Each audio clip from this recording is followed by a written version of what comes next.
across America. Live. This is Point of View.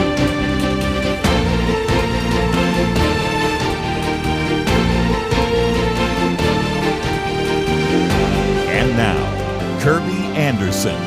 So we're going to spend some time talking about justice, and oftentimes there's a great confusion between social justice, which has sometimes come to mean things like support Black Lives Matter, support critical race theory, maybe incorporate certain ideas about the criminal justice system, as well as maybe even defunding the police, versus biblical justice. And so we're going to make a distinction between social justice and biblical justice, but recognize this idea of justice as rooted in the scriptures and certainly in a Christian worldview. We're going to be spending some time in a book that has just come out called Redeeming Justice, Reclaiming God's Vision for Doing Good in the World. It is written by Dr. Christina Crenshaw, individual that has graduated from Dallas, Texas A&M, for example, Dallas Theological Seminary, Cambridge College, and holds her PhD from Baylor University, has also held positions at California Baptist University, Baylor University, and Dallas Theological Seminary, as well as Southwestern Seminary as well. New book out, forward by Jonathan Pogluda, who's been on the program with us as well. And Christina, welcome to Point of View.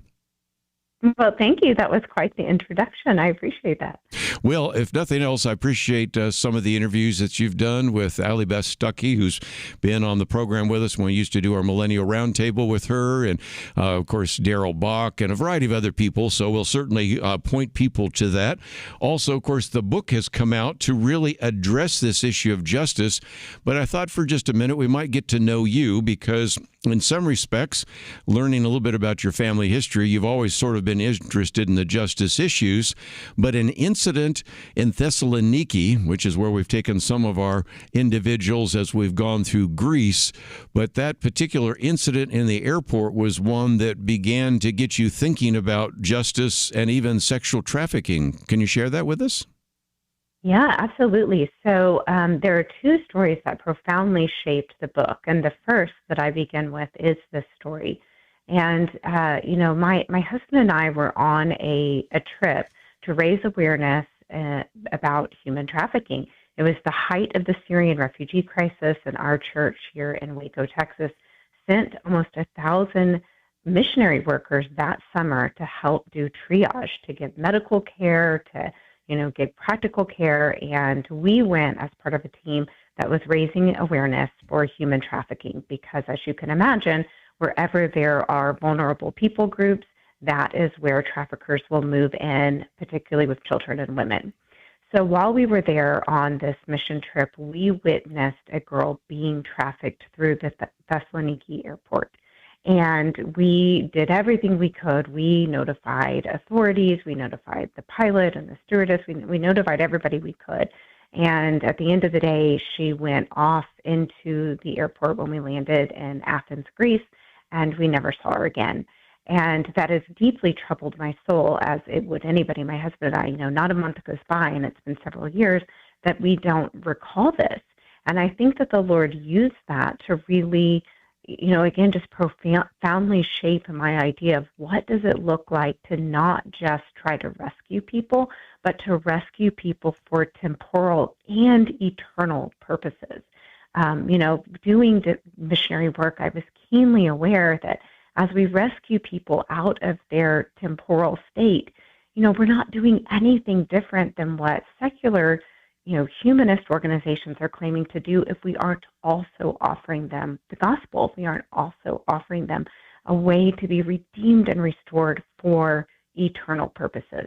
So yeah, I do. I begin the book with that story because that profoundly shaped my understanding of justice from a biblical perspective. Well, again, we're told that, of course, we should do justly, love mercy, walk humbly with our God. And so obviously this idea of justice is biblical. But let's, if we can, I'll tell one of my stories.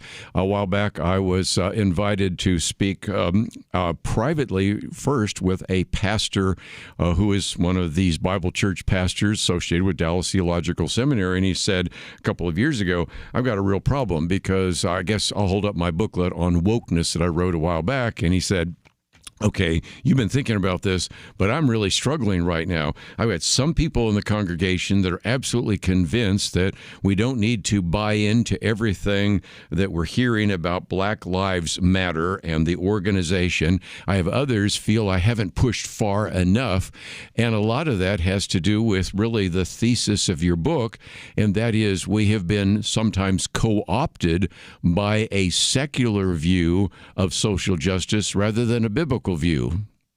Would you agree? Yeah, I would absolutely agree. And I've seen that as a professor in my classroom as well. And I had a growing concern for that. And I've, largely taught at Christian universities.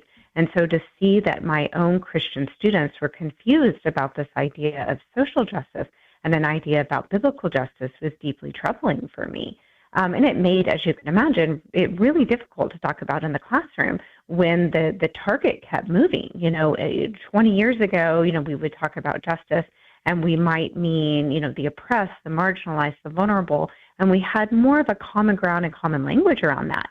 But, fast forward, I've been in the classroom for 2 decades now, and when my students started to talk about this, they meant LGBTQ narratives. They meant Black Lives Matter. They meant very different ideas and ideologies than what we've commonly upheld in the church. And so that was really the heart and the impetus, the motivation for this book was looking at primarily millennials. Gen Z is a little confused on it too, but sort of this demographic that's under 35 to 25 really doesn't have Christian language, biblical language around why we would do social justice work. Their language has been hijacked and co-opted by culture.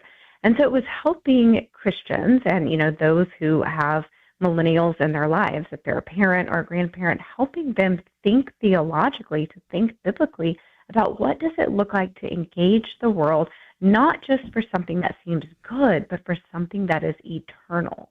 Let me just mention that this book is just come out. It is published by our good friends at Harvest House, and they've published some of my books in the past, but this one I do commend to you, called Redeeming Justice, Reclaiming God's Vision for Doing Good in the World. And if you'd like to know more, it is a book you might be able to find in your local bookstore, but again, if you are not able to do so, scroll down. First of all, we have a link to Christina Crenshaw's website, so you can find out more about her, maybe even schedule her to come speak if this is an issue of interest to you. Also find out about her writing and other opportunities. And if you scroll down a little bit further, we give you an opportunity to get the book either in paperback or Kindle, and there's just a great resource there that I think would be helpful to you as well. We come back, we're going to get into some of the definitions. I hold up my book on critical race theory because words like equity, questions about social justice, and a variety of others, very important. So we'll spend some time looking at this. And of course, she did her doctorate on this issue of worldview, something we talk about so often. So we're going to get into the whole issue of worldview as well. Let's take a break. And when we come back, we'll spend some time looking at the issue of justice issues through a biblical lens so that you can be thinking biblically about these issues and apply those effectively in your community. We'll be right back.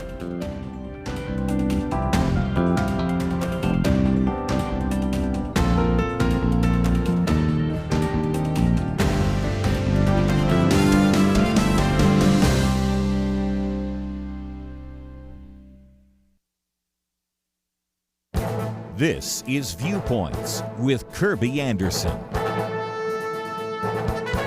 Today is April Fool's Day, so it seems appropriate to talk about the new book by Jay Budiszewski, Pandemic of Lunacy, How to Think Clearly When Everyone Around You Seems Crazy. He was on my radio program to talk about his book. His book identifies and answers 30 different lunacies broken down into various sections. Part 1 are the delusions about virtue and happiness. We talked about the postmodern idea that basic right and wrong are different for everyone. Part 2 are the delusions about politics and government. One of the delusions is the lunacy that you can attain common good without virtue. Our founders rejected such an idea because they knew it was false. Part 3 are delusions about family and sexuality. In his introduction, he admits that most people would have not predicted we would live in a world where some believe that there are 95 genders and that men can get pregnant. Part 4 are delusions about what it means to be human. This gets into topics ranging from abortion to evolution to transhumanism. Part 5 are delusions about what is real and unreal. 2 of the lunacies are the belief that each person has his own reality, and number 2, that things are whatever they say they are. Sometimes it's hard to take some of these lunacies seriously. And Part 6 are delusions about God and religion. 2 of those lunacies are we can't know the truth about God, and the truth is there is no God. These views are even harder to accept considering so much evidence coming forward in fields as widely diverse as science and archaeology. His book is for people looking for answers to these crazy ideas or looking for a book to hand to someone with crazy ideas. I'm Kerby Anderson, and that's my point of view.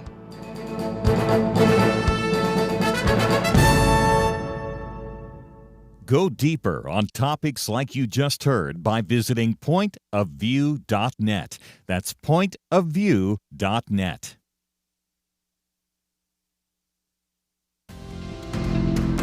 You're listening to Point of View, your listener-supported source for truth. Privileged to have with us today Dr. Christina Crenshaw. And again, she is the author of the book Redeeming Justice, Reclaiming God's Vision for Doing Good in the World. And Christina, I thought it'd be good for just a minute to point out that if you have been to Baylor University, and I have spoken there and other places as well, you know there's a student newspaper called The Lariat. And one time they had an article, Dr. Crenshaw is transphobic and needs to be fired. I think later they changed it to controversial. So when we talk about these issues, you have experienced some of this yourself, haven't you? Oh, I have, Kerby. You know, I will say that that was probably one of the most disappointed times I've ever been in fellow Christians, because I was widely supported. I want that to be stated, but there was a faction of students on campus and parents and a few alumni and stakeholders who decided to side with cultural narratives instead of biblical truth. And they were not necessarily kind about it. As the title of the Lariat, which is the student paper article, implies, they tried to get me fired. They started a petition to get me fired, all for simply stating that the executive order that Biden issued to reverse Title IX, which allowed males to identify as females and, Biden was advocating for males to have access to female spaces in sports. And I simply issued a tweet that said I disagreed. And what if women don't want males in their spaces? Do we not have a voice? No? Okay, cool. And from that tweet, it set off a firestorm on campus for an entire semester.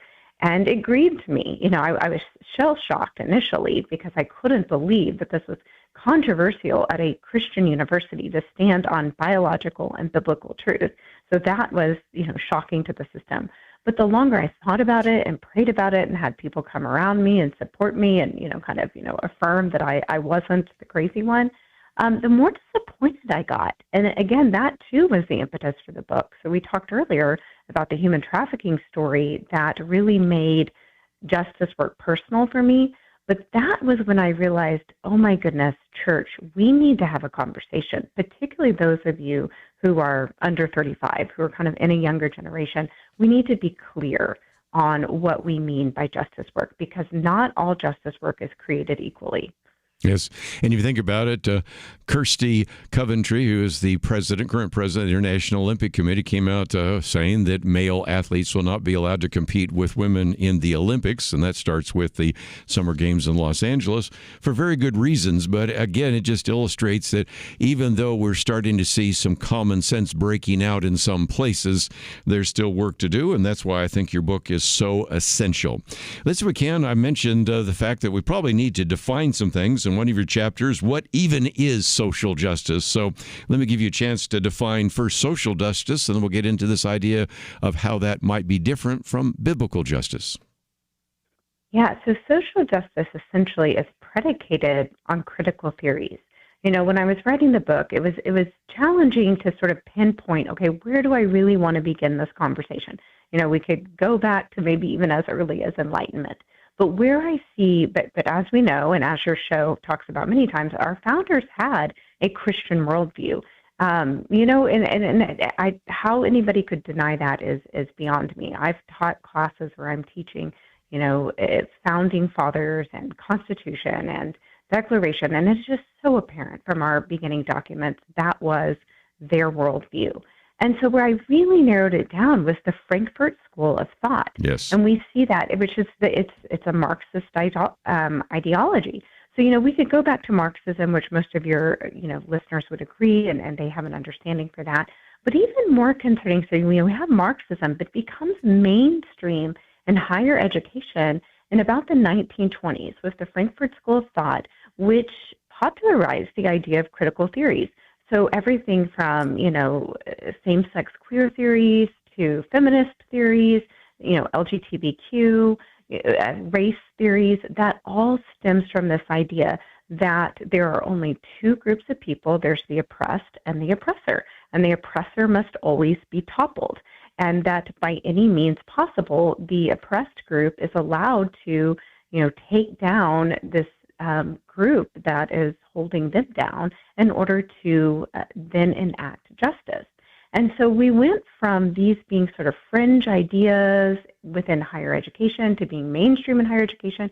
And then by, I think, 2020, we realized, oh my goodness, these have infiltrated the public square. Now we're seeing that my students are believing this. Your average neighbor is believing tenets of critical theory. And nobody, and it's relativism, it's postmodernism. Nobody's able to actually define what truth is, not little t truth. And, certainly we're seeing an issue with big T biblical truth. So I spend a chapter sort of defining social justice is predicated on this idea that there's always one oppressed group and the other group is an oppressor, and we've got to topple that. And it's simply not true. And that's really antithetical to what biblical justice is.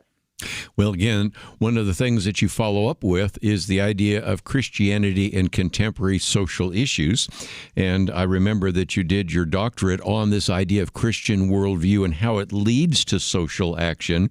That, I think, would surprise some of our secular friends and sometimes even surprises some of our Christian friends. And yet we are the inheritors of so much that has come because a Christian worldview has been applied to the arts, to science, to government, to philosophy, and as a result, we should expect that if we're going to be Christians and we are going to be salt and light, that we would be involved in social action. Absolutely. I mean, Scripture underscores this throughout, Old Testament to New Testament. It's part of the creation, fall, redemption, and restoration biblical narrative. And so that was one of my favorite parts to write in the book, to research and to write, Kerby, was to actually go through from the early church until now, into the contemporary church, all of the great things that people of faith have done in Jesus' name, because we're compelled and we're motivated by Scripture. If we've been saved, if we've received grace, if we are heaven-bound, how much more do we want that for someone else? And so I look at the early church, and I look at the way that they ended infanticide, that they cared for orphans and widows in a Roman society where the Imago Dei was not valued. But because of the Imago Dei, the early church said, this is not acceptable. We will take these children. We will care for these orphans and widows. And then we see with the medieval church, for all of the faults that it gets blamed for, they started universities and seminaries and sent out missionaries. Some of our greatest missionaries come from medieval times. And then we get to the Reformation. And, similarly, they're starting universities, they're sending missionaries. And we see this idea of vocation where we tell people, hey, you don't just have to serve the formal church, that you can go into your spheres of influence and you can be, what God has called you to be in that sphere and for God's glory. And then, of course, when we look at contemporary times, we look at Salvation Army or Habitat for Humanity or, a lot of these organizations that do so much, St. Jude, a lot of our hospital systems, that is all predicated on a biblical worldview. And so that was an exciting part to write, was to then evidence how the church for 2,000 years has been doing good for God's glory. I might just mention as we come to a break that one of your last chapters talks about social justice through the church history, and you quote Rodney Stark, who we've had on many times before he, of course, passed on, but the rise of Christianity, the triumph of Christianity, some of those resources that we quote so often and show again the impact that Christianity has had on the Western world. You mentioned vocation. Gene Edward Veith, of course, he wrote a book on the issue of vocation, which we've talked about as well. They even quote from our good friend Eric Metaxas on William Wilberforce and many other individuals. So it's just an illustration of the fact that we as Christians don't have to shrink back from justice issues, but we need to have a proper biblical worldview about that. So when we come back, I do want to focus on that because that is certainly one area of your book and one area of your doctoral dissertation. So we'll focus some time on that issue of worldview, and also just encourage you, if you'd like to know a little bit more about this book, to go to the website, pointofview.net. As you click on there, you can also find her website, which is drchristinacrenshaw.com. Don't even have to remember all that because the good news is we have the link there, and you can find out more about her writing, her speaking. Matter of fact, you might want to schedule her to speak in one way or another.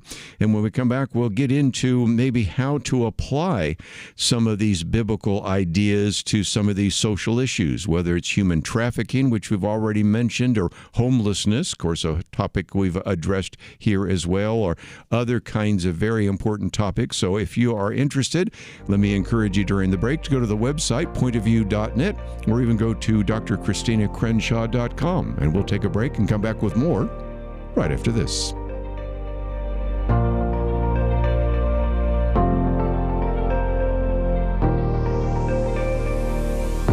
If we want to see America's godly heritage restored, we have to embolden everyday Americans to stand up for truth. And we all need to do our part. At Point of View, we are doing our part daily to provide trustworthy information and the biblical perspective that people need to make sense of our world. But we cannot do that without you. Last week, as you probably know, Point of View highlighted the incredible impact of Truth Team supporters, those who make Point of View possible, and we had a goal of raising $150,000 in 7 days.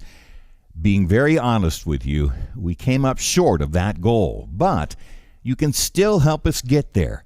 Take a moment right now to make a difference for the nation and for our future. Give today by visiting pointofview.net or call us at 1-800-347-5151. That's pointofview.net and 1-800-347-5151. Point of View will continue after this.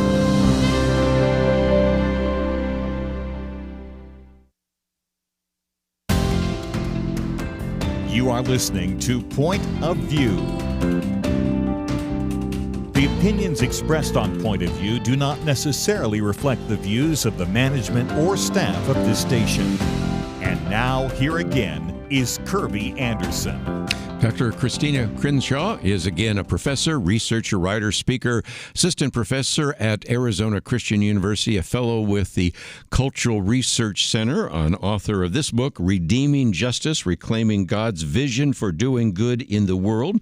And Christina, I thought for just a few minutes we might just talk about this idea of worldview. Of course, at the Cultural Research Center, George Barna and I talk about it, and whenever we have people on like John Stonestreet and others, we talk about worldview. But once you understand a biblical worldview, you can make sense of some of the other isms, whether it's naturalism or pantheism or deism or postmodernism. And so really the key, and I think really the major section of your book is all about worldviews. So help us out with that, if you might. Yeah, it's funny because that actually, it may still be the longest section of the book, but it's also the section that got cut the most. I had so many things, and if you've written books, you know how that goes. You're at the mercy of the editor, and they decide, what they want to include. But I wanted to help people see that the Christian worldview, a biblical worldview, which really, for the purposes of this book, I use interchangeably. Dr. Berna has some great definitions and some great research on why a biblical worldview is a better apt word. But for the purposes of the book, I use those words interchangeably. But I wanted to show the readers how this worldview is radically different than every other worldview. And not just because it's predicated and based on a risen Savior, although that alone makes it distinctly different. But I also wanted to show readers that no other religion, no other worldview can claim the Imago Dei in someone, that is distinctly unique to a Christian biblical worldview, and that changes everything. When you look at humanism, when you look at naturalism, when you look at postmodernism, relativism, any framework, any other framework, if you don't start with a Genesis understanding of God in the Imago Dei, inside of us, the value of each individual person, because we are made in God's image, then the conversation is going to be radically different. But because of a Christian worldview, because of this understanding of the Imago Dei, because of our understanding of creation, fall, redemption, and restoration, because of the burial, death, and resurrection of Jesus, we have reason to value other people. We have reason to value justice work, and we have reason to connect the two beyond the temporal and into the eternal, which no other worldview can lay claim to. I might just mention, too, that in the section you have on worldview, you quote a book that we think very highly of by Jim Sire. I've actually interviewed him. Matter of fact, we used to be on campus together, sometimes speaking, but his book, The Universe Next Door, reminds us that the Christian worldview answers all the big questions. Where do I come from? What is purpose in life? Truth and knowledge and justice and ethical decisions. What happens after I die? And the other worldviews, as you say, one of these things is not like the other, in one way or another, fail to answer those questions effectively, and as a result, as you point out, are going to be less effective in terms of solutions. If you have the wrong diagnosis, you're certainly going to have the wrong prescription. And you can think of, for example, George Floyd's death, and that led to, as we talked around the hair, well, maybe we do need to deal with police brutality. But if your diagnosis is, no, we have a culture that is riven with all sorts of racism, and as a result, we need to defund the police and support Black Lives Matter as an organization, and on and on and on, you can see that if you don't get the diagnosis correct, the prescription is going to be a disaster. And in some respects, many of these worldviews have the wrong diagnosis, don't they? Yeah. In fact, I quote John Stonestreet in the book, and I had the opportunity to tell him on a panel. We were recently on a panel together at Arizona Christian University, and I looked at him, in real time on this panel, and I said, there is a quote that you said that I heard you say when we were at a conference together years ago that really was integral to this book. And he said it's no good using the same definition for justice if we are using different dictionaries. In other words, if the main touchstone for what we're believing is different, or as you're saying, the diagnosis and the prescription are different, then we're not going to get the same outcome. And so that was one of what I was, a point I was trying to make in the book was, we can't use these same definitions of justice or doing good or common good if we're not rightly understanding what this means and then engaging it from a Christian perspective. And so I hope that section on worldview evidences that. And with the questions, with the James Sire questions, I wanted to show people that not only does worldview make a difference for how you engage social justice, it makes a difference for how you live. I give a story in there just as an illustration about when I was a undergrad student at Texas A&M. I'm in this lecture hall of 300 people, and I'm sitting towards the back. I don't know if I was assigned back there. I just chose to kind of be a back row Baptist, but I couldn't see the PowerPoint, and I'm looking to my left and my right, and I'm realizing everybody else has on glasses. And so I use that as an illustration for the glasses that you put on, or the worldview that you put on is going to impact the way that you see the world. And so that's true with the way that we live life. It's true with the way that we engage justice work.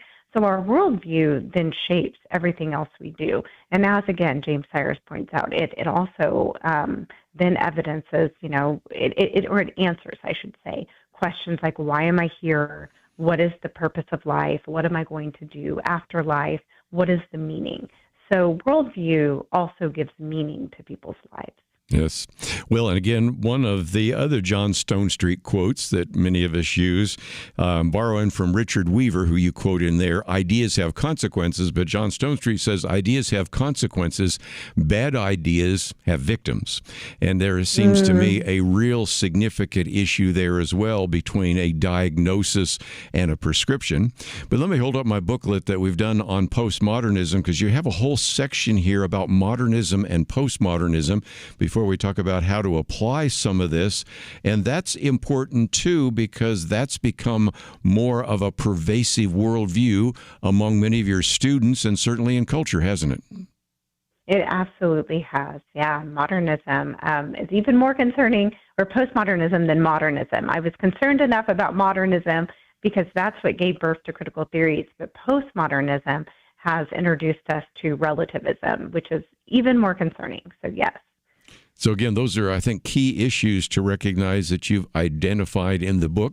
But let's, if we can, maybe talk about the fact that you have a whole section for doing good for God's glory, because I think it's probably new information for a lot of our particular listeners, even if they've been hearing this program for some time, to realize that really it is the faith-based solutions that are most effective, whether we're talking about poverty, whether we're talking about homelessness, whether we're talking about, of course, the issue even of something as simple as sexual trafficking, which maybe doesn't involve so much of a worldview, but all sorts of different aspects of this are certainly enhanced by a faith-based organization. And when we do stuff about the criminal justice system, and we've had various people in here doing prison ministries, we talk about drugs, we recognize that some of the faith-based organizations are more effective. And that's something that I think we just need to talk more about, because even Christians are unaware of how successful these faith-based solutions have been. Yeah, Kerby, I could have probably written an entire book on the last 100 years of biblical justice work that the church has done. And that could have been a 300-page book in and of itself. But again, as I mentioned earlier, that was one of the most exciting parts for me to write in the book. And that was looking at the history of the church, the way that the church has been engaged in these messy, sticky, cultural justice issues from the beginning, from the time that Jesus walked amongst us.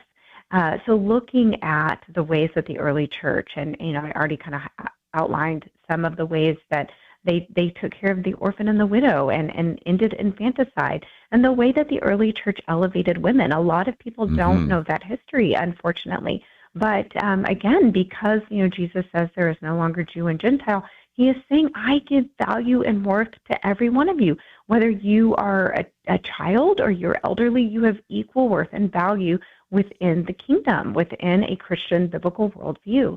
And so a lot of people don't know that history. And then again, when we look at the medieval church and we look at the different missionaries they've set out. So when we look at the history of the church, it's a beautiful history that I want to remind readers that this isn't anything that's new, that we have a rich legacy. We'll take a break, continue our conversation with Christina Crenshaw, Redeeming Justice. We'll be back right after this.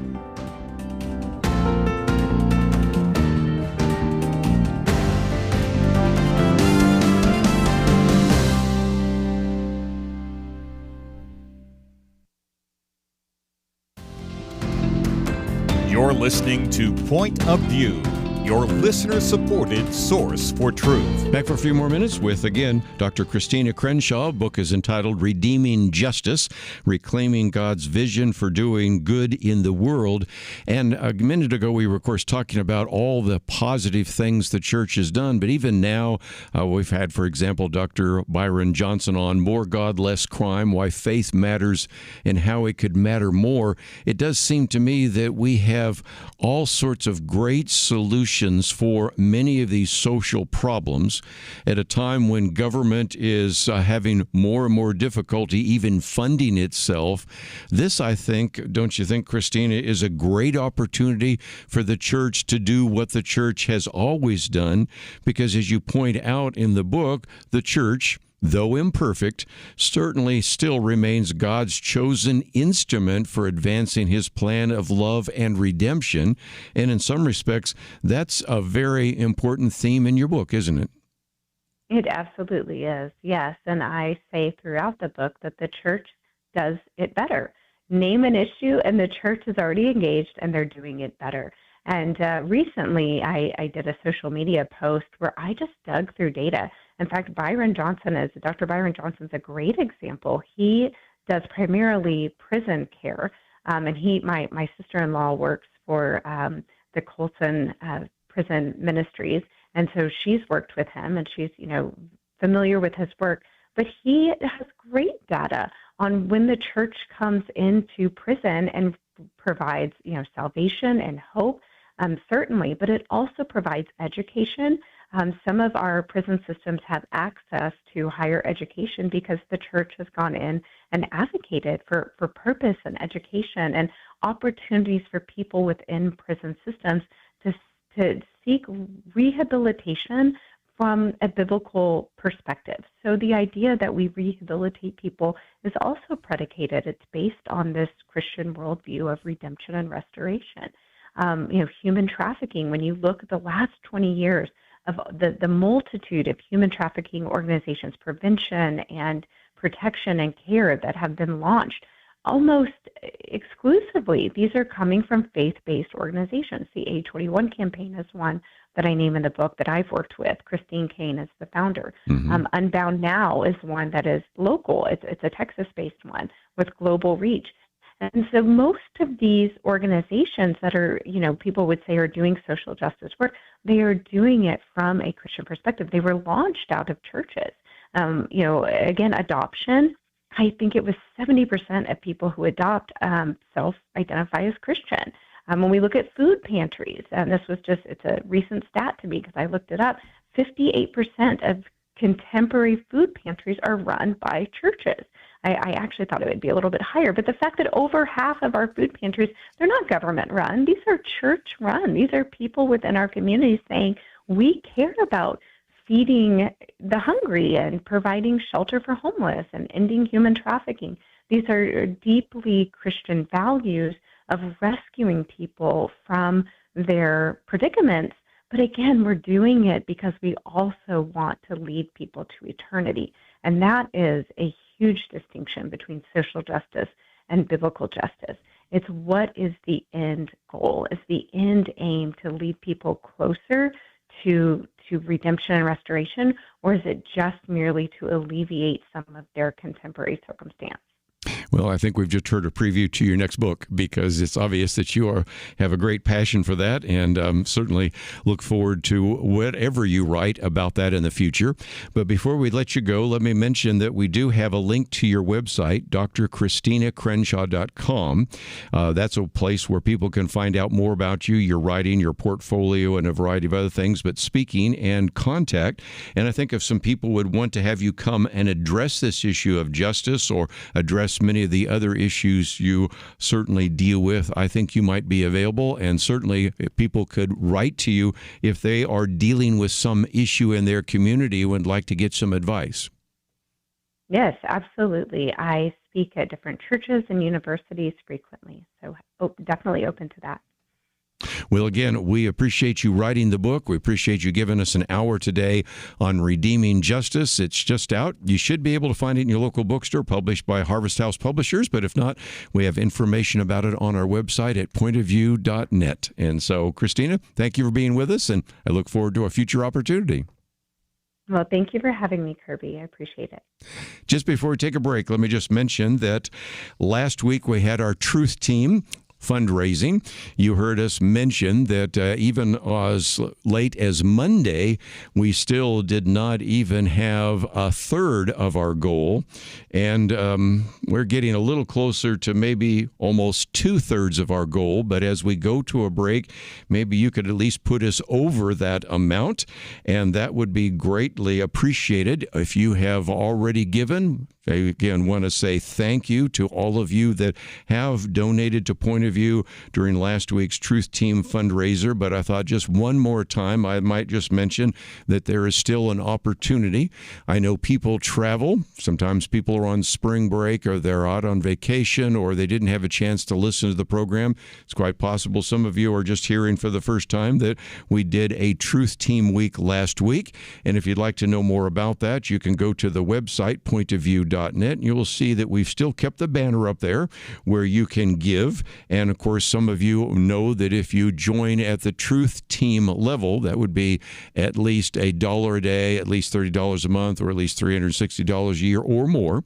Then there are all sorts of benefits, not the least of which are the Outlook magazine, many of the booklets I've been holding up today for those of you watching online, and some other resources at the $50 a month level, some other benefits at the $100 level, even more so. So you can find out about those by going to the website, which is pointofview.net. But as I look down here, we are now up to, if I've counted this correctly, almost 300 gifts from different partners. But you can, again, recognize that we have more than 300 people that listen to this program. So I would love to, for just a minute, talk to some of you that are not necessarily giving to this ministry. And if you're financially strapped, we understand. But I think there is still time for some of you that maybe have been listening to Point of View for a long period of time, appreciate what we provide, and a lot of this we do provide free. All the articles we're going to be talking about today, all the videos, my viewpoints, commentary, all that's free of charge. But I think most of you realize there's no such thing as a free lunch, and we are dependent upon your gifts to keep bringing this program to you. We don't have all these commercials. I've been listening to a lot of commercial-oriented talk radio and just can't believe the number of commercials I hear. Not only the commercials, but then when they get on the program, they start doing commercials as well. And we want to spend as much time on the content, even as we've done today with Christina Crenshaw, so that you can learn more about this issue of justice. In a minute, we're going to talk about a very important Supreme Court decision with the Vice President of Alliance Defending Freedom. And so we'll get into that as well. But we are a listener-supported ministry. We're a fairly small ministry. Really can't do it without you. So again, if you missed the opportunity to give last week, I thought one more time, I just let some of you have a chance to actually make that gift. And you can do so by going to the website, which is pointofview.net. Click on the banner. But even though we certainly don't have as many people answering the phones, there will be somebody there to answer the phone. So let me give you that phone number. It is 800-347-5151, 800-347-5151. And again, if you can call us at 1-800-347-5151 during the break, we would love to talk to you. And if you need some information about the gifts and the levels and those kinds of things, there will be somebody willing to answer those questions online. So you can go to the website, pointofview.net, or of course you can give us a call, 1-800-347-5151, as we try to meet our goal, and we'll be back with more right after this. I'm sure that you've noticed that social media is now filled with information generated by AI. Dramatic descriptions of politicians and music stars supposedly making statements about a current issue, leaning into the microphone, looking into the lens, opponents silenced. It's powerful, it's riveting, and it's all lies. Even several national television networks were recently found using enhanced pictures, meaning manipulated, falsified, literally not giving a true picture. So many liars, so much deception. Where can we turn for truth? Right here. From Kerby and the team at Point of View, we need your support. Please join the Point of View Truth Team today with a monthly gift of $30 or more. Together, we can shine the light of truth and dispel the darkness and deception of this day. Give now at pointofview.net or call 1-800-347-5151, pointofview.net and 800-347-5151. Point of View will continue after this.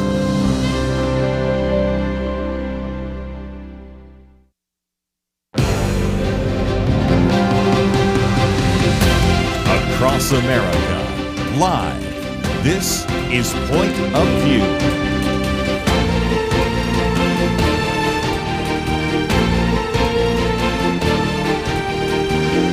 And now, Kerby Anderson.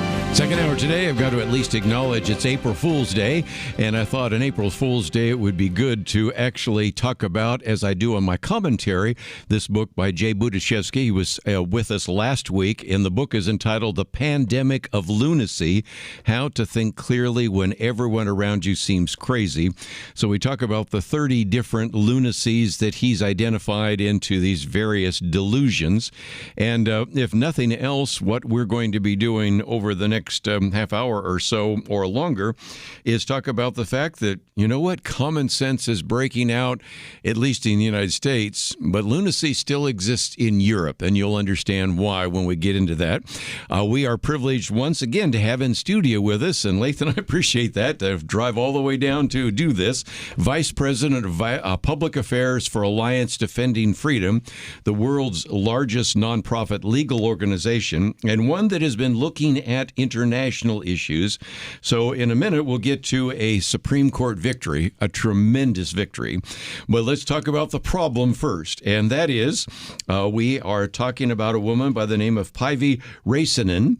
And I about every 2 years have to remember how to say her name, because I did a commentary 2 years ago about the fact that at that time, a woman who was a member of the Finnish parliament was on trial. And then in the process of discovery, after she had posted a tweet about whether or not her church should support a pride parade, in discovery they found a pamphlet that she and a Lutheran bishop had written about marriage and sexuality. And at the time, a couple of years ago, I pointed out how they'd been acquitted, but it went all the way to, of course, the Finnish Supreme Court. And their wisdom, they did at least allow the acquittal for the tweet, but convicted both of those individuals of agitation against a minority group based upon a war crime statute in the Finnish law.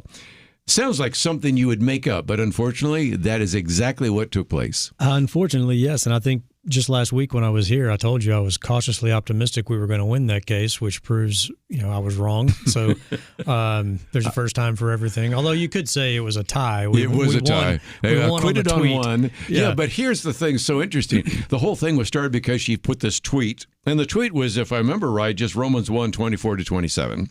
And you get your Bible right now, you know what it is. It's about, of course, the issue of homosexuality and the rest. And that should have related, maybe it could have had a discussion, a debate, but instead she slapped with a criminal penalty. But then under discovery, that's when they find out, she's actually written a pamphlet about marriage right. and sexuality, very similar to the booklets. As a matter of fact, I have one on same-sex marriage, which would get me in trouble if I were in Finland right now, too, I suspect. Absolutely. And at the time that she wrote it, this was over 20 years ago Yes. that she wrote this pamphlet. Right. When she posted the tweet, it was, as you said, it was because her church was going to sponsor a local pride event, and she was questioning that decision and tweeted that. That's what started the criminal investigation. Again, criminal investigation. I mean, again, a hate crime and even if you will, war crime. War crimes and crimes against humanity statute is what this was prosecuted under. And in the course of that, after bringing her in to the police station, interrogating her for hours, it comes up that she had been on a radio program like this discussing the issue, and that she had written this pamphlet for her church. And at the time she wrote the pamphlet, Finland was considering redefining marriage in their laws. And that's what prompted the pamphlet on biblical marriage, biblical sexuality. Yeah. The law that she was convicted under, as you said, they upheld the acquittal. The trial court ruled for us unanimously. The intermediate appellate court ruled for us unanimously. The Finnish Supreme Court, 3-2, upheld the acquittal on the tweet, but convicted her for the pamphlet. When she wrote that pamphlet, this section of this criminal code was not even written yet. So it's even more another reason egregious. To be thankful for our constitutional legal system, because one, here, if you win on a criminal charge, the prosecutor doesn't get to appeal. In Finland, they do. Yeah. Two, this would be like the textbook example of an ex post facto law. Right. Retroactively prosecuting something, which we don't do here, which they do in Finland. And they convicted her and the bishop because the bishop, published it for the church. This is a Lutheran bishop, by the way. This not a nobody. Of course, she was in the Finnish parliament, and she's a doctor. She's a very well-respected individual. So go ahead. So, it's some people may wonder, that's bad, but why should we as Americans really get all that up in arms about it? Well, because the EU has this thing called the Digital Services Act. And under that, although it applies to the major social media platforms, it empowers bureaucrats in all the EU member countries to go to the social media platforms and say, we don't like this, take it down. And if they don't, they can get fined up to 6% of their global revenue. Right. So ask yourself as an American, what have you tweeted in the last 20 years that the nation of Finland does not like? Because Finland's definition is now the lowest common. It's a race to the bottom in Europe. That's the lowest common denominator. So if Finland doesn't like it, any member country. So this is Finland's standard. And by the way, the Supreme Court of Finland recognized that the pamphlet did not cause any sort of violence or any sort of hate towards anyone, and they convicted her anyway.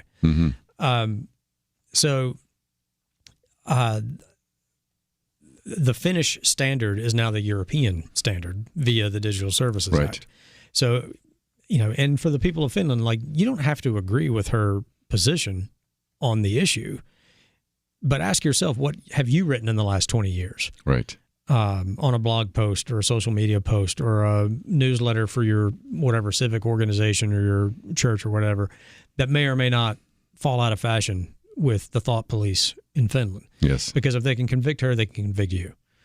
I need to take a break, but when we come back, I want to talk about Aki Green, because he is the man in Sweden who we talked about. And this is interesting. Long before I ever met you, Lathan, we actually did an interview with him. His English wasn't great, but he was a pastor in Sweden who argued that Romans 1, that same passage, was sexual perversion. And that went all the way up to the Swedish Supreme Court. And at that point, they ruled that he violated Swedish law, but at least they thought freedom of religion is protected by the European Convention on Human Rights. So I wanted to come back and recognize this isn't the first time from these countries, these so-called Nordic countries, we've had the problem, but you can kind of see where this is going to lead. Let me just mention as we go to a break, this is a very good article by Lathan Watts, and you can find it. It is our first article here. It talks about Päivi Räisänen's conviction. Finland considers Christian free speech a war crime. And that isn't hyperbole, is it? And it goes on for 3 pages to give you the story. You can see what an incredible woman she is. And I love how you even talk about the hymn that is one that has the lyrics that Be Still My Soul, which is set to the tune of Finlandia. So isn't it interesting that at a time we used to so appreciate the believers in Sweden and Finland. We still do, but we recognize how in some respects things have changed. So that's the bad news. In a minute, we've got some good news from a Supreme Court decision. So we'll come back and continue that conversation with Lathan Watts right after this.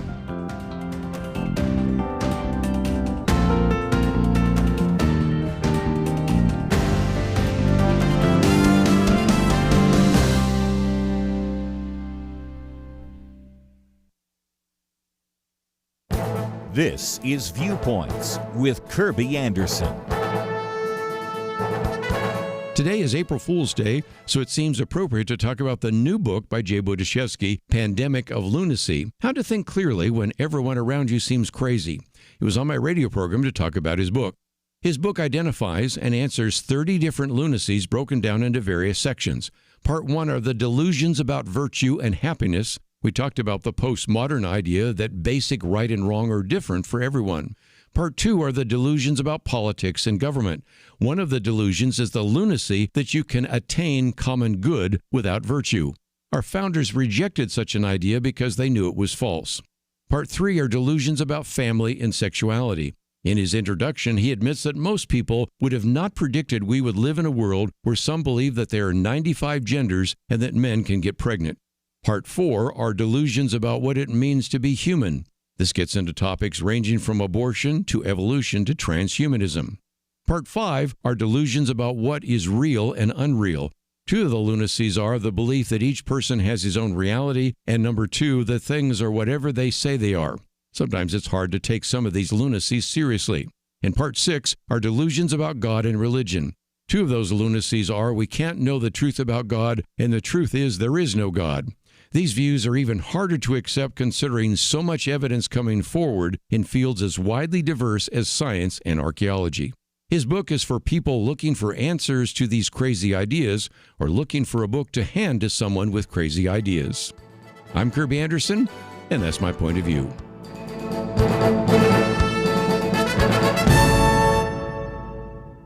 Go deeper on topics like you just heard by visiting pointofview.net. That's pointofview.net. You're listening to Point of View, your listener-supported source for truth. Back once again in studio with us today, Lathan Watts, Vice President of Public Affairs for Alliance Defending Freedom. Might just mention that the first article we've posted is from the Christian Post. Päivi Räsänen, conviction. Finland considers Christian free speech a war crime. In here you talk about the fact that she, a member of the Finnish parliament, and the other individual, a bishop of the Lutheran Church, were convicted as criminals under war crimes and crimes against humanity section of Finland's criminal code for writing and publishing a pamphlet for church members more than 20 years ago when, if nothing else, at the time, Finland was considering the idea of redefining marriage. So if you'd like to read this in its entirety, it's one of the reasons why I encourage you to support Alliance Defending Freedom, because not only are they standing for these very important issues here in the United States, they have an international division. We have, of course, a link to adflegal.org, but there's a separate division there for international, which I didn't put up there, but you can find very easily. But let me just real quickly come back to one issue, and that is we, many years ago, when Aki Green, a Swedish pastor, preached a sermon on Romans 1, eventually he won, if you will, or at least he was not finally convicted. But the bottom line is the implication was no pastor ever again would ever preach on Romans 1 in Sweden, because they saw what happened to him. So in some respects, the other side won already, didn't they? And in this case, the other side has won because a member of the Finnish parliament has been actually convicted of a war crime. Unbelievable. Yeah, and I think you're right. The other side knows that the process is the punishment. So sometimes even, like in the case in Sweden, even if he was legally acquitted, people self-censor because they see what happened to him. They don't want it to happen to them. It's the reason that we operate, as a nonprofit and never charge the clients, because a lot of people would never be able to afford to take a case, all the way through the court system and make the stand that they do. I wonder if there were even lawyers in Sweden that would have, defended him, or in Finland. Yeah, they'd be fearful of retribution against them. Yeah.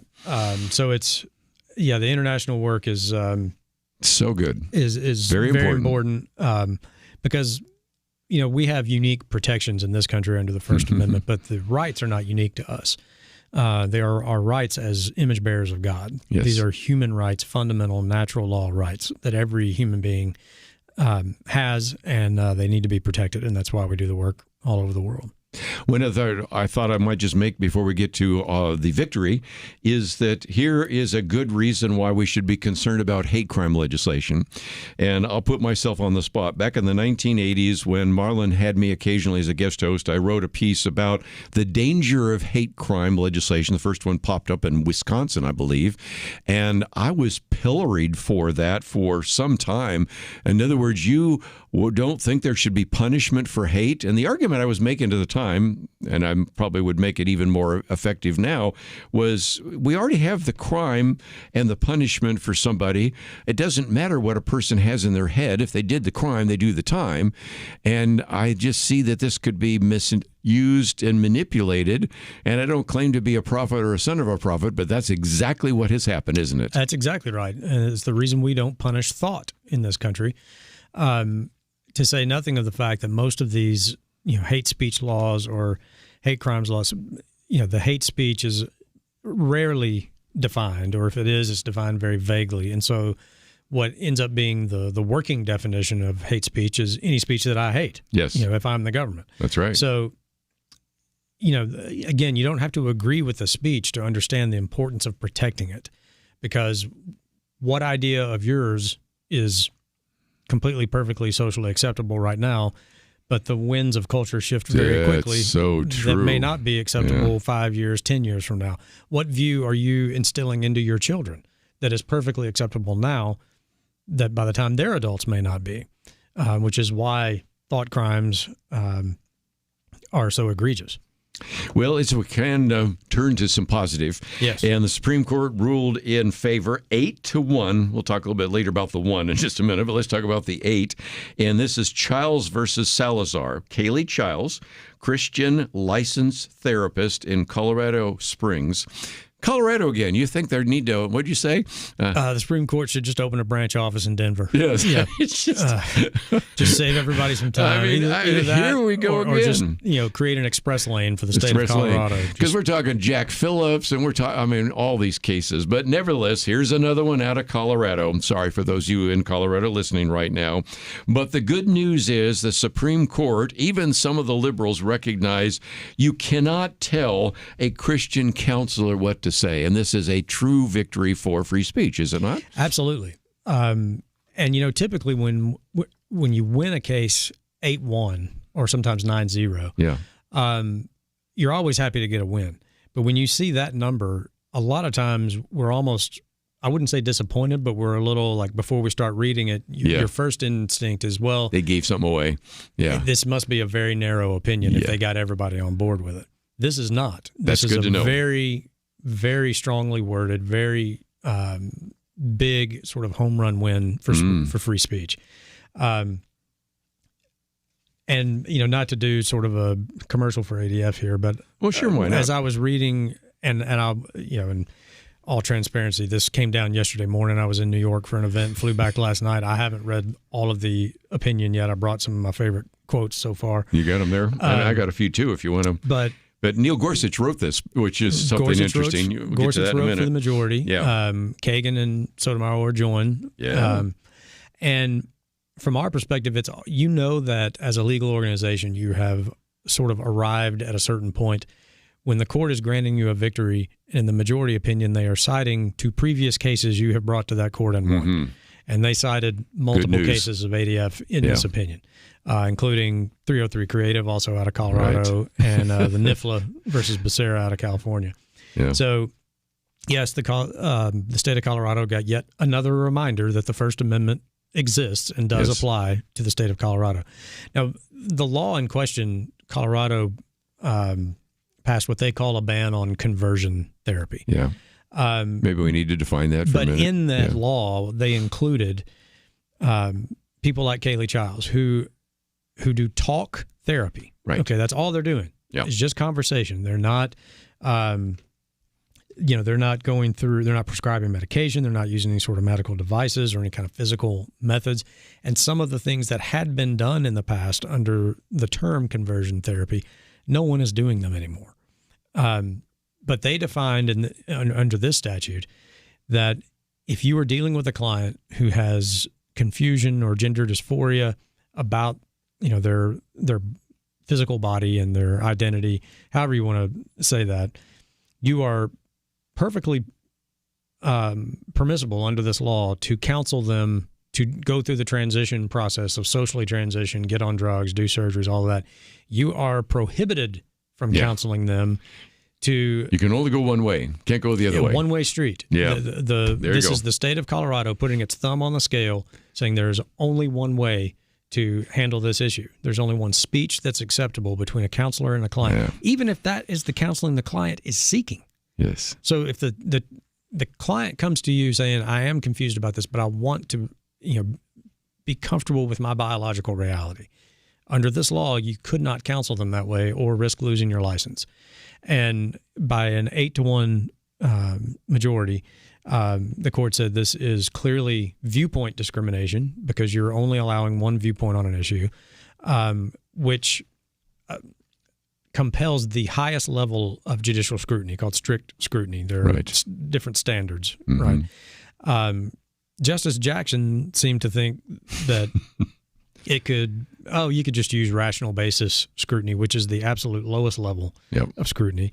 She also seemed to think that this is somehow, because it's a licensed profession, it's commercial, and that it's commercial speech, which should be a whole separate category, which the majority opinion had to point out to her. We have rejected that over and over and over again. Yeah. We need to take a break, so let me just let you get a break there, because I do want to, I think you have a quote or two from Neil Gorsuch. I've got a quote from certainly some of the things that Kaylee Childs have said, and also just in terms of some of the perspective here, just want you to understand that this is a classic illustration of it is fine to counsel individuals that have some kind of gender dysphoria to change their sex and their orientation, but it's not okay to encourage people to keep it or to change back. And I would think it was a perfect example of what we call viewpoint discrimination. And I'm going to see if we can keep Lathan here for a while, just to kind of get into that a little bit, because if nothing else, it's another victory. And it's just a great victory. If you go to adflegal.org, they've got some information there, but we also encourage you to find out a little bit more. We'll come back with further analysis of one more victory at the Supreme Court right after this. If we want to see America's godly heritage restored, we have to embolden everyday Americans to stand up for truth. And we all need to do our part. At Point of View, we are doing our part daily to provide trustworthy information and the biblical perspective that people need to make sense of our world. But we cannot do that without you.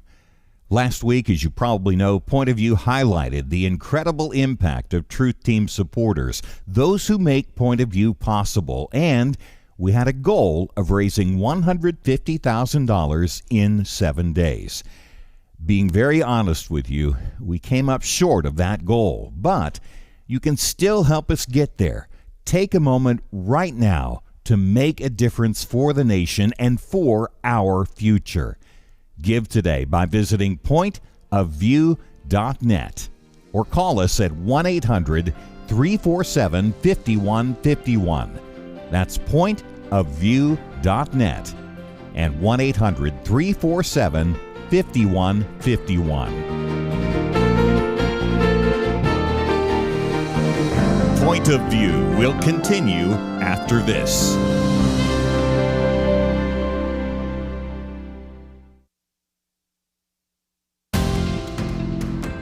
You are listening to Point of View. The opinions expressed on Point of View do not necessarily reflect the views of the management or staff of this station. And now, here again, is Kerby Anderson. Another very significant victory for our particular point of view and our viewpoints and our biblical ideas from the Supreme Court. And I thought for just a minute, maybe just to put in perspective, this is Kaylee Childs, who is, of course, the individual that was at the center of this. At one point, she said, when my young clients come to me for counsel, they often want to discuss issues of gender and sexuality. And so she says, says, I look forward to being able to help them when they choose the goal of growing comfortable with their bodies. She went on to say that counselors walking alongside these young people shouldn't be limited to promote the state-approved goals like gender transition, which often lead to harmful drugs and surgeries. And she went on to say the Supreme Court's ruling is victory for counselors and, more importantly, a victory for kids and families everywhere. And a lot of this, I think, Lathan, comes down to what's called conversion therapy, and that's a euphemism that was developed by the left to say that if you have any kind of same-sex attraction, we need to have you act upon that. And if anybody wants to help you try to get rid of those unwanted attractions or behaviors, well, that's just simply unconstitutional and cannot be permitted. So it can only go one way. It can't go the other way. Is that right? Yes. And, as a writer, I'm almost as offended by what the left has done to the English language as I am the impacts of this ideology. But in reading through certain parts of the opinion, this one statement, and I've got a few highlighted here, but this one says, under the First Amendment, what matters is not how a government describes its law or whether the law may regulate conduct in other circumstances. What matters is whether, in fact, the law regulates speech in the case at hand. So here Colorado is trying to say, well, we're not regulating speech. This is conduct. It's talk therapy. Yes. By definition, it's talk. It is what it is, right? Yes. And that truly is what all of the cases and all of the conflict around transgender ideology comes down to. It doesn't matter what you call yourself. It doesn't matter if you call this conduct. It is speech. Yes. We are talking about truth here. And another great quote from the Gorsuch majority, the First Amendment stands as a shield against any effort to enforce orthodoxy in thought or speech in this country. I love that line. Now, whether or not you agree with, Kaylee's religious beliefs on this, you don't have to be religious to want to help your clients in this direction, right? Like, you just have to have passed 9th grade biology, basically, to know that a man can't become a woman. And counseling somebody to do so is going to ultimately increase the harm to them, not help them.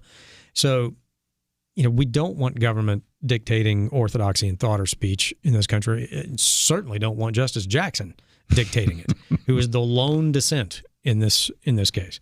Well, let's have at least another comment or two about that, because you might remember that Justice Ketanji Brown Jackson, first of all, said she's not a biologist. Second of all, she doesn't know what a woman is. But she really is certain that Christian counselors don't have the freedom of speech or religion when it comes to this issue. And yet, let's go back to Neil Gorsuch. He said, Colorado may regard its policy as essential to public health and safety, but again, certainly censorious governments throughout history have believed the same. That's a pretty striking statement. Just a minute ago, we talked about how the First Amendment is a shield against that. Number two, he's trying to remind us that some of the most evil things that have been done, and you can think about mandatory sterilization, you can think about even such worse things as what happened in Nazi Germany, all are done under the guise of public health and safety. And he was a pretty strong comment or two about this issue and saying, Colorado, you've gone far beyond what is permissible. Right, and some of those things that were, unfortunately imposed on people by the medical profession in the past represented the consensus of the medical profession. So Gorsuch also says, far from a test of professional consensus, the First Amendment rests instead on a simple truth. The people lose whenever the government transforms prevailing opinion into enforced conformity. Right? It is the unpopular opinion that needs the most protection. And the First Amendment has always protected unpopular opinions. And Kaylee's perspective may be unpopular in Colorado. It's certainly not for everyone in Colorado, because she had clients coming to her specifically because this was the type of counseling that they wanted, and Kaylee was prevented from doing that by this law. We were talking in the break that when there's a Justice Jackson dissent. 8-1, and she's out there on an island this time. Exactly. Yeah. Typically, if it's a 6-3 and Jackson wrote for the dissent, okay, it's probably going to be a little bit out there. If it's 7-2 and it's only Jackson and Sotomayor, it's going to be way out there. And when it's 8-1, you're out there by yourself. It's not just out of left field. It is probably fundamentally wrong on the law because your fellow liberals on the court won't even sign their name to it. Yes. And Justice Kagan wrote a concurrence in this, and even she in her concurrence points out some of the mistakes in the dissent. That's difficult. It is, and it's honestly, it doesn't happen that often. Right.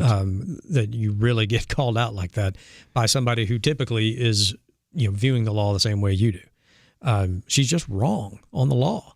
Yeah. A first-year law student will get the standard of review correct for a content, viewpoint discrimination, free speech case. Anybody who's had a year of constitutional law will tell you, oh, well, yeah, that's strict scrutiny. It's the highest level. Not according to Jackson. No, just rational basis, lowest level of scrutiny imaginable. So there are, I think, 23 or it's over 20 other states in this country who have laws like this on the books. Mm-hmm. So this is not just a win for Kaylee. It's not just a win for the counseling profession in Colorado.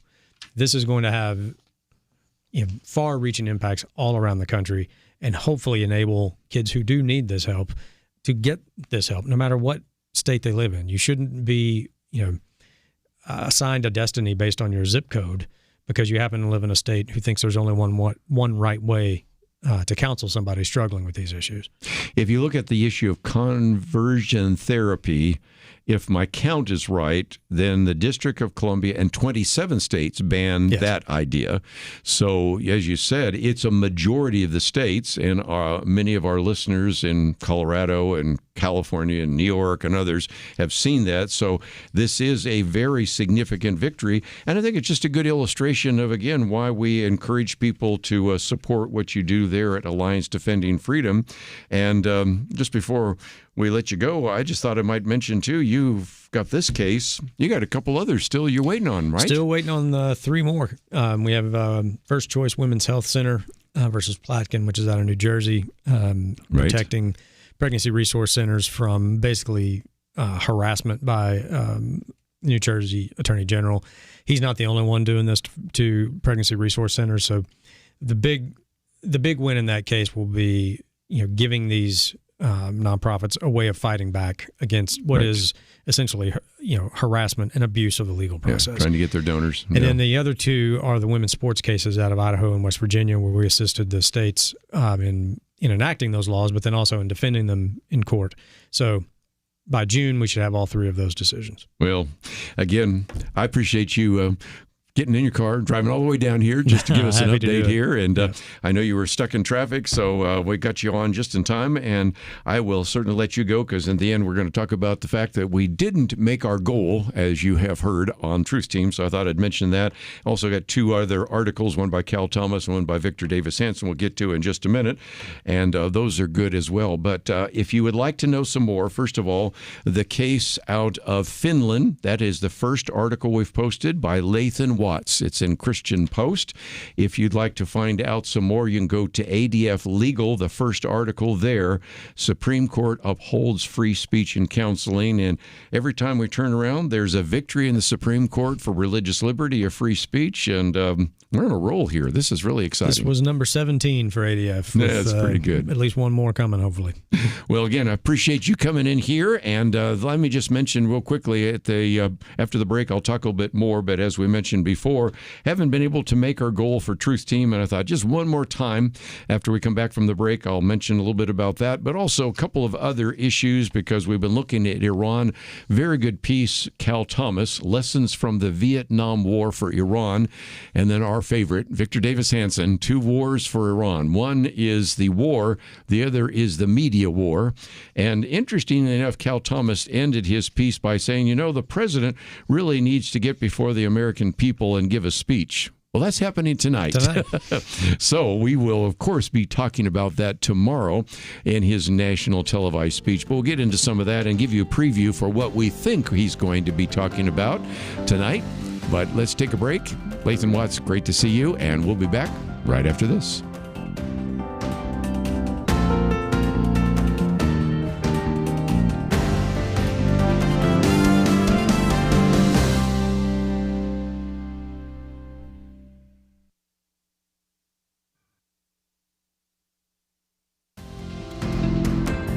You're listening to Point of View, your listener-supported source for truth. Hope you appreciate the flexibility that we had with Lathan Watts to come in here and talk about, first of all, a case that we are concerned about in Sweden, but another victory in front of the Supreme Court.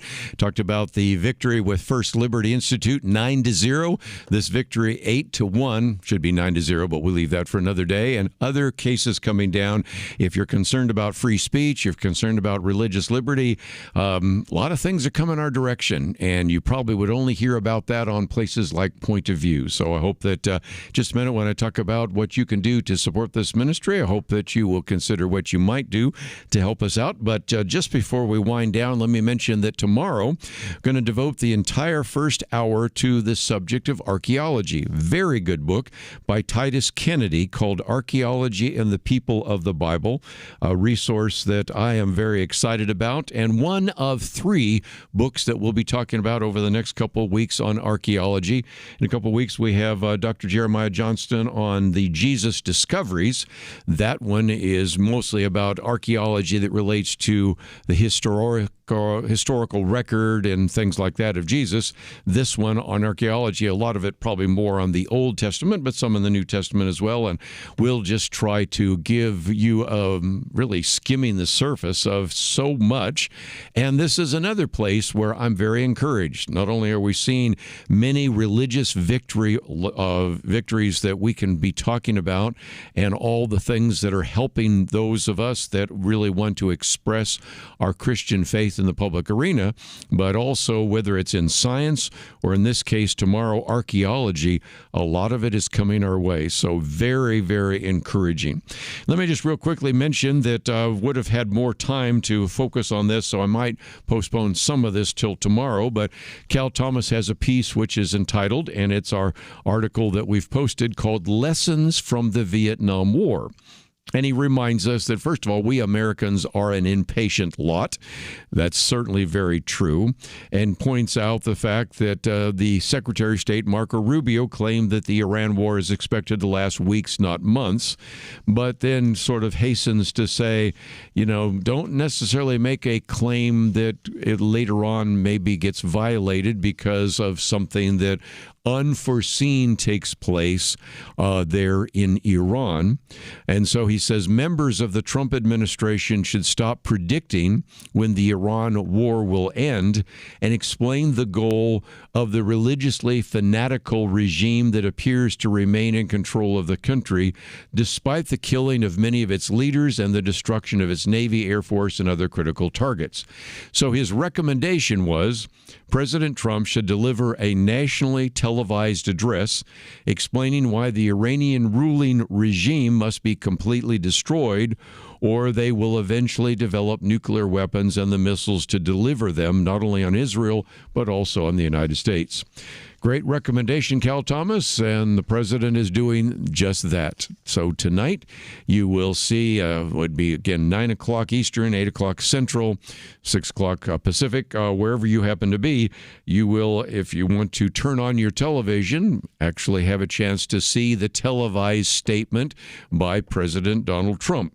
I suspect some will watch it, many will not, so we'll try to cover some of that tomorrow, but it is, I think, essential to educate the American people.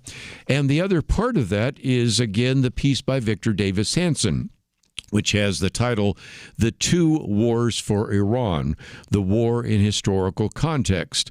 And first of all, he points out the fact that you've had a very quick victory in terms of the military, and that is pretty rare, first of all. And so oftentimes that is enough for there to be public support. But the bottom line is a lot of Americans aren't that supportive of this military engagement. So far, the U.S. military has suffered 13 fatalities and 300 wounded, and any loss of life is tragic, but compared to some of the other military campaigns in the Middle East, this one maybe not the same. And he then goes on to give us the list of war objectives, which it was interesting. The other day you had one of the talk show hosts challenging the Secretary of State, Marco Rubio, and he said, okay, well, get out a pen and write write them down. And he went through the 4. I always add a 5th one because the 5th one has to do with the Strait of Hormuz, but the others have to do with the destruction of the ability to make nuclear weapons, to destroying the missile launch capabilities, cutting off arms and aid to Hezbollah, Hamas, and the Houthis, and ending the 47-year-long killing of Americans. And that has been relatively accomplished. But that brings us to the other particular war, if you will, and that is the PR war, the public relations war. And so the last 3 pages of Victor Davis Hanson's piece has to do with what's this going to mean for the midterms? What does it mean for the so-called MAGA, the individuals that have been very loyal up until now to Donald Trump, but now maybe are becoming more critical, and some of the messaging that needs to take place. So if nothing else, these 2 articles point to the fact that it is time, maybe even past time, for the president to really speak to the American people. I don't think that can be accomplished with one speech given 9 o'clock Eastern, 8 o'clock Central, but at least it's a first start, because he ends by saying, remember that we can only win a war, and at the same time we can lose it in terms of politics, as post-Vietnam America should know only too well. So 2 different pieces, one by Cal Thomas, one by Victor Davis Hanson, but saying essentially the same thing. Just before we wind down, tomorrow we'll probably just move on, but I thought at least one last time, since it's the middle of this week, I would just point back to the fact that we had a goal for our truth team. We were not able to meet that goal.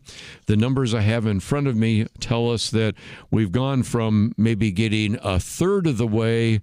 I think we're getting closer to being 2/3 of the way.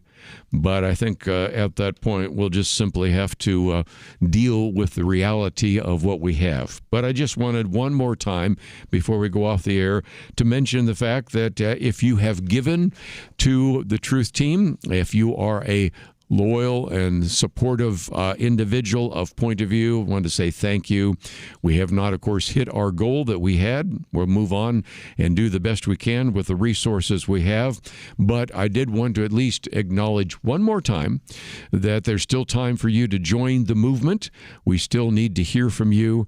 If you are concerned about some of the issues we talk about every single day, if you celebrate the victories that we've talked about, a 9-0 victory for First Liberty in a case of Gabe Olivier, or, of course, the most recent victory we talked about today, the 8-1 in the case of Charles versus Salazar. Those are things you hear about on Point of View, and we give you the inside look to those. And so, again, we hope to be a place where you can get trustworthy news, commentary, and information from a biblical perspective. We're, of course, a nonprofit organization. We're listener-supported. We're a small staff of individuals, but we are going to do the best we can with the resources we have. But one last time, if you have been wanting to make a gift, maybe put us over that at least 2/3 hurdle, we would greatly appreciate it. And you can do so in a couple of ways. Number one, of course, you can give us a call. Even though we're going off the air, there'll be people willing to answer that phone call. It is 1-800-347-5151. 800-347-5151. 1-800-347-5151. Of course, you can go to the website, pointofview.net. That's a place where you'll get my viewpoints commentary. You'll find out more about our book on redeeming justice, as well as many of the articles we've posted, and a place where you can give now. Again, pointofview.net and 1-800-347-5151. I want to thank Megan and Steve for their help behind the scenes. Look forward to seeing you tomorrow right here on Point of View. I'm sure that you've noticed that social media is now filled with information generated by AI. Dramatic descriptions of politicians and music stars supposedly making statements about a current issue, leaning into the microphone, looking into the lens, opponents silenced. It's powerful, it's riveting, and it's all lies. Even several national television networks were recently found using enhanced pictures, meaning manipulated, falsified, literally not giving a true picture. So many liars, so much deception. Where can we turn for truth? Right here. From Kerby and the team at Point of View, we need your support. Please join the Point of View Truth Team today with a monthly gift of $30 or more. Together, we can shine the light of truth and dispel the darkness and deception of this day. Give now at pointofview.net or call 1-800-347-5151, pointofview.net, and 800-347-5151. Point of View is produced by Point of View Ministries.